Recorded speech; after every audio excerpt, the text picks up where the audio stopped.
की जय। संत शिरोमणि आचार्य विद्यासागर जी महाराज की जय।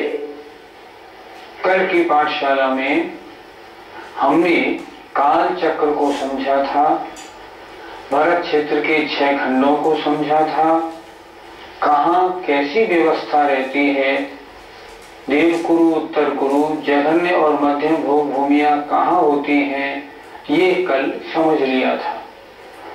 आज अब हमें ये समझना था कि विदेह क्षेत्र में कैसे जीव होते हैं, वहां काल चक्र है या नहीं। आइए देखते हैं। विदेहेषु संख्येय कालाः, विदेहेषु संख्येय कालाः, विदेहेषु संख्येय कालाः, विदेहेषु संख्येय कालाः, विदेहेषु विदेह क्षेत्रों में संख्येय कालाः संख्यात वर्ष की आयु वाले जीव होते हैं। फिर देखें, विदेहेषु विदेह क्षेत्रों में संख्येय संख्यात वर्ष की कालाः आयु व वर्ष आयु वाले जीव होते हैं। संख्यात वर्ष और असंख्यात वर्ष की परिभाषा क्या है, अगर कोई ये पूछे तो जिन जीवों की आयु 1 कोटि पूर्व तक है उसे संख्यात वर्ष की वाला कहा जाता है, और 1 कोटि पूर्व से कुछ भी ज्यादा हो, एक समय भी ज्यादा हो, तो उन्हें असंख्यात वर्ष की आयु वाले कहते हैं। कर्म भूमिया जितने भी मनुष्य और तिर्यंश हैं उनकी आयु कभी भी 1 कोटि पूर्व से ज्यादा नहीं होती, और जितने भोग भूमिया जीव होते हैं उनकी आयु जघन्य 1 कोटि पूर्व एक समय और उत्कृष्ट 3 पल्ले तक होती है। तो यहाँ क्या बता रहे हैं कि विदेह क्षेत्रों में हमेशा कर्म भूमि रहती है। विशेष बात, एक सी कर्म भूमि रहती है। कर्म भूमि तो विजयार्थ पे और म्लेच्छ खंडों में भी रहती है। विजयार्थ पर्वत पर भी मोक्ष मार्ग हमेशा चालू रहता है, लेकिन वहां और इसमें अंतर क्या है कि यहाँ विदेह क्षेत्रों में चतुर्थ काल के प्रारंभ के समान, अब सर्पणी का चतुर्थ काल था, उसमें प्रारंभ में शरीर की अवगाहना 500 धनुष, तो विदेह क्षेत्रों में हमेशा 1 कोटि पूर्व आयु वाले और 500 धनुष ऊंचे शरीर वाले तिर्यंश हमेशा मनुष्य हमेशा पाए जाते हैं। वहां हमेशा एक सा ही काल बरतता है, न कभी घटता है न कभी बढ़ता है। सूत्र का अर्थ हुआ, विदेह क्षेत्रों में संख्यात वर्ष की आयु वाले मनुष्य और तिर्यंश होते हैं। प्रश्न उठता है, भरत क्षेत्र जम्बू द्वीप के कितने हिस्से में है? आचार्य अगला सूत्र लिखते हैं, भरतस्य विस्कंभो, भरतस्य विस्कंभो, जम्बूद्वीपस्य 90 भागः, जम्बूद्वीपस्य 90 भागः। बोलिए, भरतस्य विस्कंभो, जम्बूद्वीपस्य 90 भागः। देखें जरा, भरतस्य भरत क्षेत्र का, विस्कंभो विस्तार, जम्बूद्वीपस्य जम्बूद्वीप का, 90 माने 90, शत माने 100, भाग माने हिस्सा है। क्या हुआ? भरतस्य विस्कंभो, भरत क्षेत्र का विस्कंभ माने विस्तार माने चौड़ाई, जम्बूद्वीपस्य जम्बूद्वीप का, 90 माने 90, शत माने 100, 190वां भाग है। अर्थात जम्बूद्वीप का कुल विस्तार 1 लाख हुआ, उस 1 लाख में अगर हम 190 का भाग लगाएं तो कितना आएगा? 526 से 6/19। भरत क्षेत्र के विस्तार को आचार्य ने 2 प्रकार से दिया। पहले सूत्र में दिया था भरत क्षेत्र का विस्तार 526 से 6/19 योजन, और यहां उन्होंने दिया कि भरत क्षेत्र का इतना विस्तार तो है जम्बूद्वीप का कौन सा भाग है? 190वां भाग। ये कैसे निकाला जाए? ये ऐसे निकालें कि जम्बूद्वीप का विस्तार 1,00,000 योजन, 1,00,000 में हमने 190 का भाग लगाया, कितनी बार जाएगा? 526 से 6/19 योजन। इस तरह जब भारत क्षेत्र की चौड़ाई जम्बूद्वीप का 190वां भाग सिद्ध हो जाती है। आप कैलकुलेशन करके जरा मेहनत करके देखना, अगर आपका कैलकुलेशन ठीक बैठ जाएगा ना, फिर आप कभी भूलेंगे नहीं। जम्बूद्वीप की चर्चा हो गई। अब ये बताएं, धात की खंड और पुष्करार्ध में कैसी रचना है?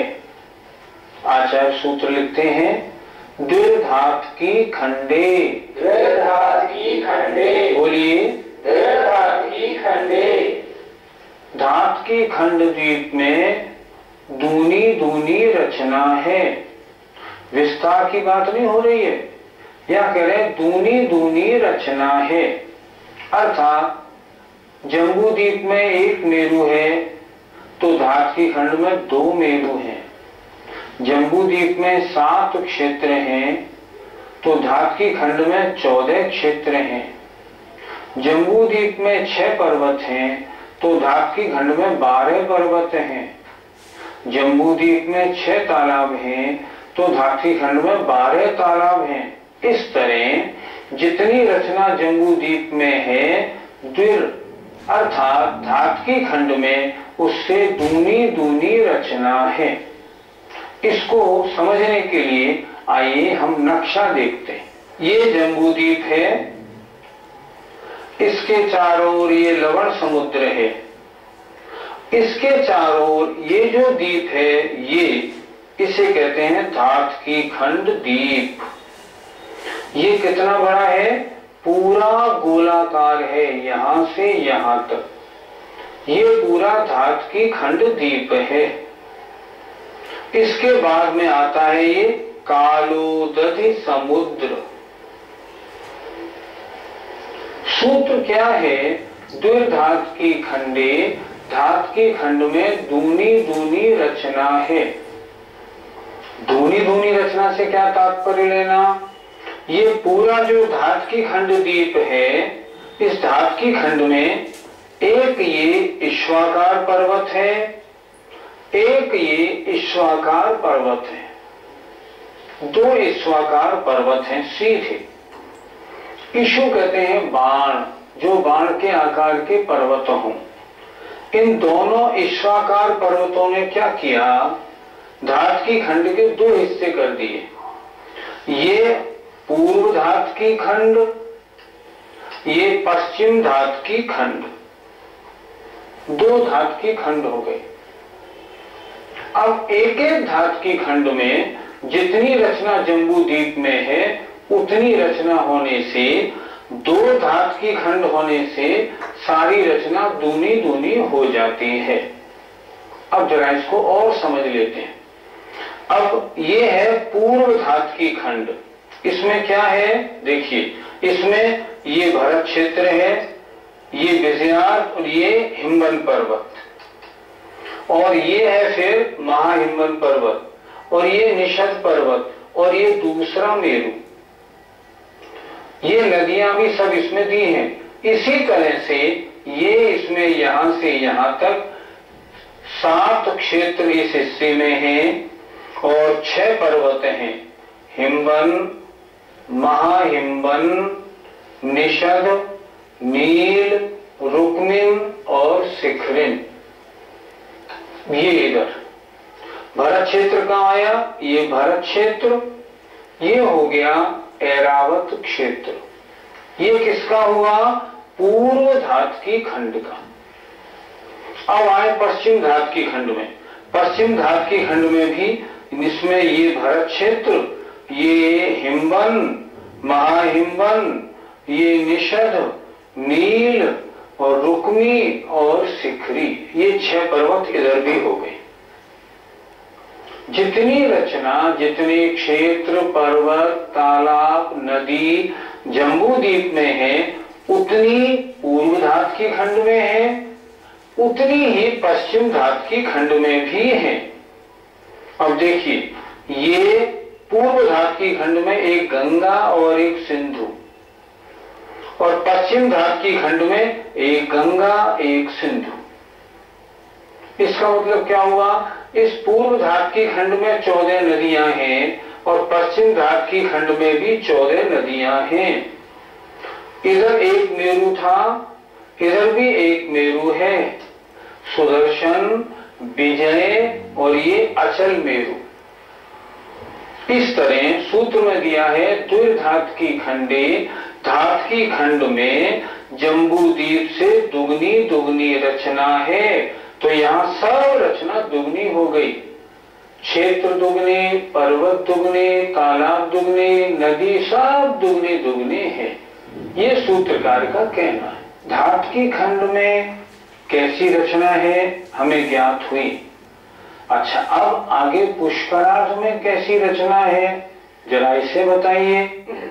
तो आचार्य अगला सूत्र दे रहे हैं, पुष्करार्धे च, पुष्करार्धे च, पुष्करार्धे च, पुष्करार्धे च, अर्थात आधे पुष्कर द्वीप में भी च माने इसी प्रकार जम्बू द्वीप से दुगनी दुगनी रचना है।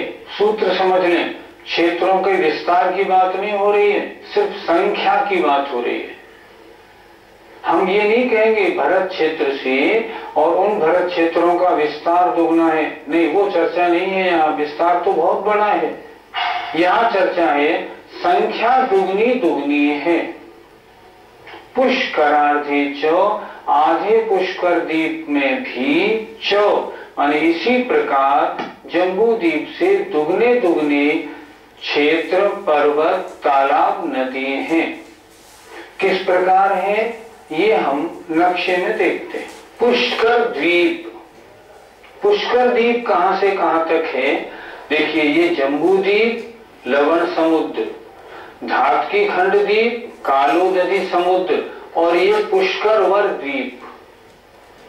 ये पुष्करवर द्वीप कहां से कहां तक है? ये यहां से और यहां तक है। इस पुष्करवर द्वीप के बीचों बीच में एक पड़ा है मानुषोत्तर पर्वत। इस मानुषोत्तर पर्वत ने क्या किया? इसने पुष्करवर द्वीप के 2 हिस्से कर दिए। इसके अंदर का जो आधा हिस्सा है, मनुष्य यहीं पाए जाते हैं। ये द्वीप समुद्र केवल यहीं तक है, अंदर के आधे हिस्से में। तो इसे हम क्या कहेंगे? पुष्करार्ध। आधा पुष्कर हुआ ना, इसलिए हमने कहा पुष्करार्ध। ये पुष्करार्ध कहलाता है। तो अब प्रश्न हुआ पुष्करार्धे च, इस आधे पुष्कर में कैसी रचना है? तो आचार्य कह रहे हैं जैसी रचना धात की खंड में थी, ठीक वैसी रचना पुष्करार्ध में है। धात की खंड में जम्बू द्वीप से दुगने क्षेत्र, दुगने पर्वत, दुगनी नदियां, दुगने मेरु थे। पुष्करार्ध में भी दुगने मेरु, दुगने क्षेत्र, दुगने पर्वत, दुगने नदियां हैं। इनमें किस प्रकार है जरा इसको भी समझ लें। ये जो पुष्करार्ध है पूरा, ये पुष्करार्ध पूरा, इस पुष्करार्ध में भी एक ईश्वाकार पर्वत ये नीचे है, एक ईश्वाकार पर्वत ये ऊपर है। ये ईश्वाकार धात की खंड का है, ये ईश्वाकार पुष्करार्ध का है। इसके करने से, इसके होने से पुष्करार्ध के 2 हिस्से हो गए। ये पूर्व का पुष्करार्ध और ये पश्चिम का पुष्करार्ध, 2 हिस्से हो गए। इसमें जैसी धात की खंड में रचना थी वैसी ही रचना इसमें जम्बू द्वीप से डबल डबल है। जैसे जम्बू द्वीप में एक भरत क्षेत्र था, धात की खंड में 2 भरत क्षेत्र थे, इसमें भी 2 भरत क्षेत्र हैं। जैसी रचना धात की खंड में थी वैसी डबल डबल रचना संख्या में पुष्करार्ध में है। यहाँ विजय मेरु और अचल मेरु था, लेकिन इसमें मंदर मेरु और ये विद्युन्माली मेरु है। मेरु भी उसमें दो हैं, इसीलिए तो हम कहते हैं पंच मेरु।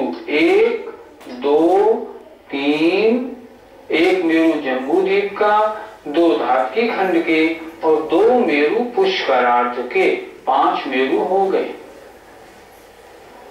हम बोलते भी है ना, दीप अढ़ाई मेरुपन। अढ़ाई दीप में 5 मेरु हैं, तो ये 5 मेरु अढ़ाई दीप में, आधा दीप लिया पुष्करार्ध, ये पूरा और ये आधा, मानुषोत्तर के कारण। सूत्र का अर्थ क्या बना?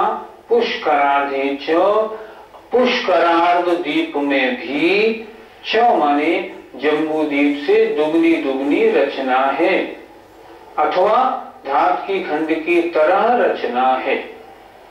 ये इस नक्शे से बिल्कुल स्पष्ट हो गया। ये चर्चा हुई धात की खंड और पुष्करार्ध की। प्रश्न है, मनुष्य लोक कितना बड़ा है?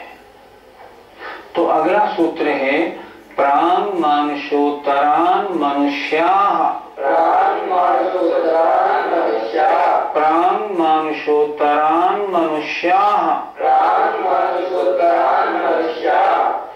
प्राण माने पहले, मानुषोत्तरात मानुषोत्तर पर्वत से पहले मनुष्याः, मनुष्य होते हैं। जितने मनुष्य होते हैं वे मानसोत्तर पर्वत के अंदर अंदर हैं, मानसोत्तर पर्वत के बाहर मनुष्य नहीं होते। सूत्र दिया, प्राण मानसोत्तरान मनुष्याः, अर्थात मानसोत्तर पर्वत से प्राण माने पहले पहले मनुष्याः, मनुष्य होते हैं। जरा नक्शे में इसको 1 मिनट देख लेते हैं। ये जो मानसोत्तर पर्वत है पुष्करार्ध के बाहर वाला, बस मनुष्य यहीं तक रहेंगे, इसके बाहर नहीं जाते, इसके बाहर होते ही नहीं। ये मानसोत्तर पर्वत है, इसका नाम मानसोत्तर क्यों रखा गया? क्योंकि यहीं तक मनुष्य पाए जाते हैं, इसके बाहर नहीं। तो इस मानसोत्तर के बाहर मनुष्य नहीं होते। सवाल ये है, तो ये मनुष्य लोक कितना बड़ा हुआ? जरा इसको हम गिन लेते हैं ध्यान से। ये 1 लाख योजन का था, जरा ध्यान से देखिएगा। ये 1 लाख योजन था, लवण समुद्र 2 लाख योजन था, ये धातकी खंड 4 लाख योजन था, ये काली नदी 8 लाख योजन था, और ये पुष्करवर द्वीप जो 16 लाख योजन था। 16 लाख में बीच में मानसोत्तर होने से ये भी 8 लाख योजन बचा। अब देखते हैं, ये पूरा मनुष्य लोक हुआ, इस मनुष्य लोक का विस्तार कितना हुआ कुल टोटल? देखिए जरा, ये 8 लाख 8 और 8 16 और 4 20, 22 और 1 23, 2 25, 4 29, 8 37 और 8 45 लाख योजन इसका विस्तार हो गया।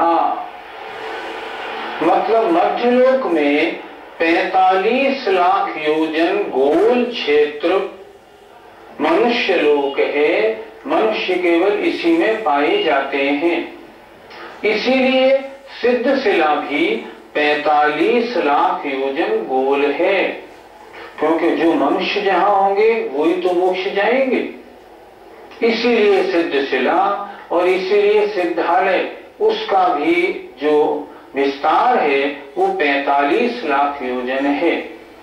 एक बार और गिन लें जरा। देखिए, ये 16 लाख योजन में से आधा घट गया तो ये 8 बचा। 8 और 8 16, 4 20, 22 और 1 23 लाख, और 2 25, 4 29, 8 37, 8 45 लाख योजन ये यहां से यहां तक मनुष्य लोक है। कहीं से कहीं देख लें। मनुष्य लोक का विस्तार कितना? 45 लाख योजन गोल। सिद्ध लोक का विस्तार 45 लाख योजन गोल है। प्रश्न आता है मनुष्य कितने प्रकार के होते हैं? आचार्य लिख रहे हैं आर्याम्लेच्छाश्च आर्याम्लेच्छाश्च आर्याम्लेच्छाश्च आर्याम्लेच्छाश्च। मनुष्य 2 प्रकार के होते हैं, आर्य और म्लेच्छ।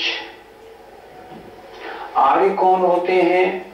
जो धार्मिक संस्कार वाले होते हैं, गुणवान होते हैं, उन्हें कहते हैं आर्य। जो धर्म शून्य होते हैं, धार्मिक संस्कार से रहित होते हैं, उन्हें कहते हैं म्लेच्छ। मनुष्य 2 प्रकार के, आर्य और म्लेच्छ। धार्मिक संस्कारों से सुशोभित आर्य होते हैं और धार्मिक संस्कारों से रहित जो निर्गुण जीवों के साथ संबंध रखते हैं वे होते हैं म्लेच्छ। इस प्रकार मनुष्य 2 प्रकार के होते हैं। सूत्र के अंत में 4 शब्द क्यों दिया है? इसका अर्थ है मनुष्य 2 प्रकार के होते हैं, आर्य और म्लेच्छ। इसके अलावा मनुष्य च माने समूर्छन भी होते हैं, इसलिए च शब्द दिया गया है। प्रश्न आता है कर्म भूमियां कौन कौन सी हैं? उसके लिए आचार्य महाराज ने अगला सूत्र लिखा है भरतैरावत विदेहाः कर्म भूमियो न्यत्र देव कुरुतर कुरुभ्यः। भरतैरावत विदेहाः कर्म भूमियो न्यत्र देव कुरुतर कुरुभ्यः। फिर बोलिए भरतैरावत विदेहाः कर्म भूमियो न्यत्र देव कुरुतर कुरुभ्यः। सूत्र का अर्थ देखें, बड़ा सरल है। भरत, ऐरावत और विदेह। भरतैरावत विदेहा, भरत क्षेत्र, ऐरावत क्षेत्र और विदेह क्षेत्र कर्म भूमियः, ये कर्म भूमियां हैं। तो क्या सारा विदेह क्षेत्र कर्म भूमि है? नहीं, अन्यत्र शिवाय या छोड़कर देवकुरु और उत्तर कुरु को। सूत्र का अर्थ देखें, एक एक शब्द बड़ा स्पष्ट है। भरत, ऐरावत और विदेह ये कर्म भूमियां हैं, अन्यत्र माने शिवाय, एक्सेप्ट देवकुरु और उत्तर कुरु के। हमने आपको पहले ही समझाया था कि विदेह क्षेत्र का जो बीच वाला भाग है उसमें देवकुरु और उत्तर कुरु तो भोग भूमि है, शेष भाग सारा कर्म भूमि है। कर्म भूमि कौन सी रही? भरत, ऐरावत और विदेह। लेकिन विदेह में से देवकुरु, उत्तर कुरु हटा दो। आइए जरा नक्शा देखते हैं। 7 क्षेत्र हैं। 7 क्षेत्रों में भरत क्षेत्र कर्म भूमि है।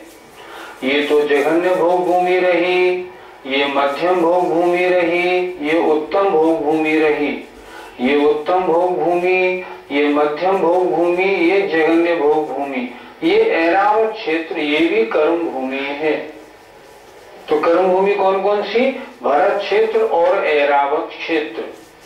अब आया ये बीच वाला, ये पूरा विदेह क्षेत्र है। ये क्या है? ये कर्म भूमि है। लेकिन इसमें से ये 2 भोग भूमि वाला हिस्सा हटा दीजिए। इसलिए सूत्र बनाया आचार्य ने अन्यत्र माने सिवाय देवकुरु उत्तर कुरु के, देवकुरुत्तर कुरुभ्य। सूत्र क्या है? भरत, ऐरावत और विदेहा कर्म भूमियां, ये 3 कर्म भूमियां हैं। लेकिन विदेह के इस इलाके को हटा दीजिए। अन्यत्र देवकुरुत्तर कुरुभ्य। क्यों? क्योंकि यहाँ पर उत्तम भोग भूमि है। शेष चर्चा अब अगले दिन करेंगे, क्योंकि अब आपका समय पूरा हो गया। जय